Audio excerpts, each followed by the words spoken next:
today we are talking about stuffing, and I'm going to show you how to make it. Let's get started talking about the breadcrumbs, an important part of stuffing, of course. I've chosen today just to use sourdough, and this is one of the elements of stuffing that you can change to make your own. Sourdough is a nice basic white bread though that makes for great stuffing. Homemade breadcrumbs.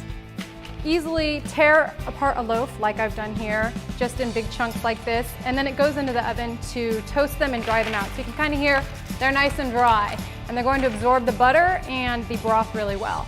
If you like more of the uniform look of breadcrumbs, you can take your loaf, grocery store loaf easily, and just take out pieces at a time and cut them into squares.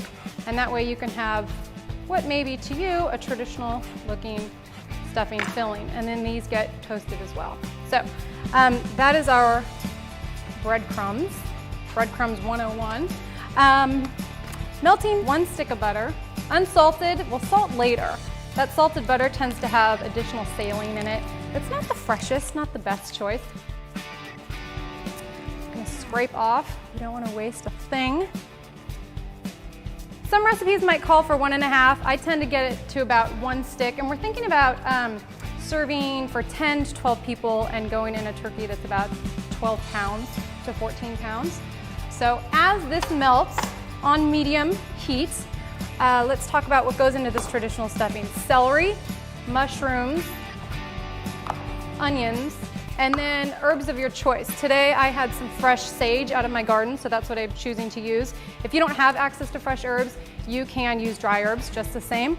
And then fresh parsley was in my garden as well, so I've pre-chopped that, and that will nicely add some great color and flavor to our stuffing. For this stuffing, I have chopped 1 onion, which is about 2 cups. And I will dump this into the butter and get that browning. Celery as well. It's good to leave those leaves on your celery stalk because these add a nice flavor.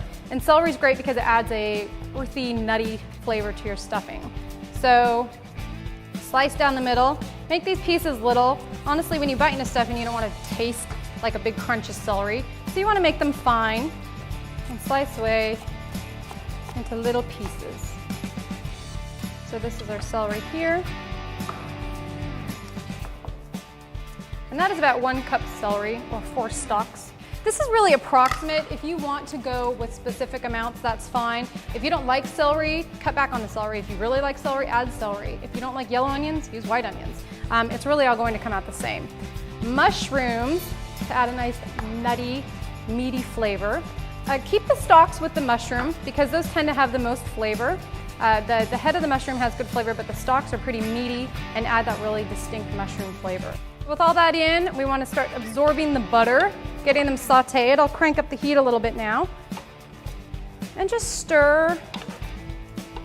Let it get going. You'll start to hear it sizzle. You'll start to see the brown, the onions soften up a bit. While I wait for the mixture here in the pot to soften up, I'm going to chop some sage. So an easy way to chop sage is to layer the leaves.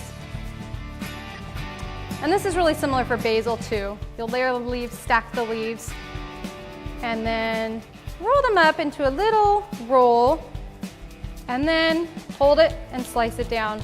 And you end up with really nicely julienned bits of sage. For this though, we do want our pieces to be smaller, so I'll give it a brief cut across here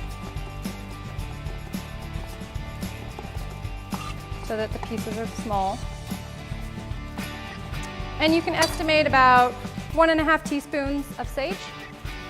Just sprinkle that in. If you really love sage, add more sage. If you don't like sage, don't use sage. You can also use thyme, rosemary, but this is what I had in my garden, so this is what I've chosen to use.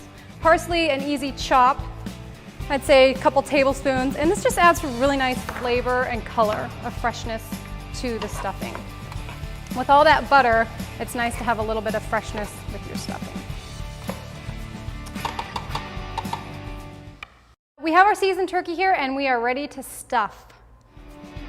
So we'll stuff both ends. We'll stuff this end and this end down here, and then tie it up so it fits neatly into the oven. I'm just gonna dig my hands on in there.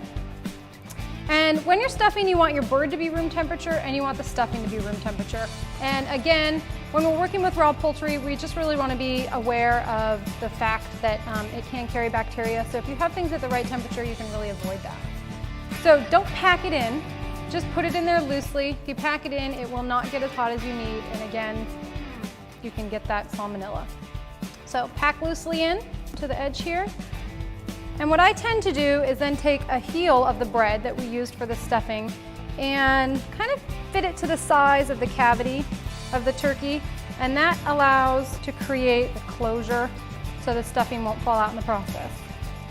And it ends up being the best piece to eat when the bird comes out because it's just filled with yummy turkey fat. So that end is done. I will tie up the wings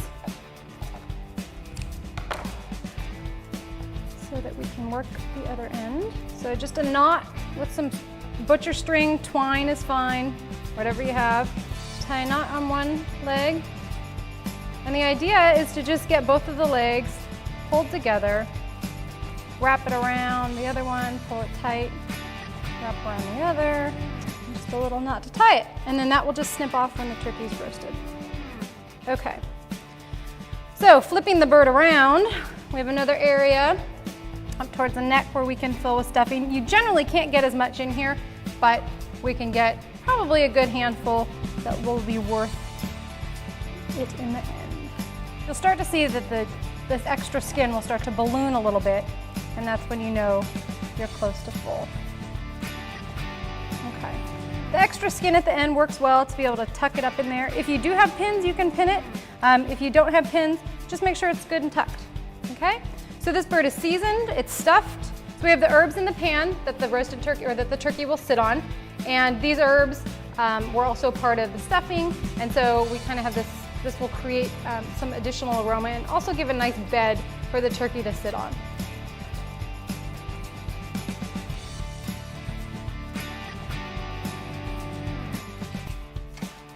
And that turkey is ready to roast.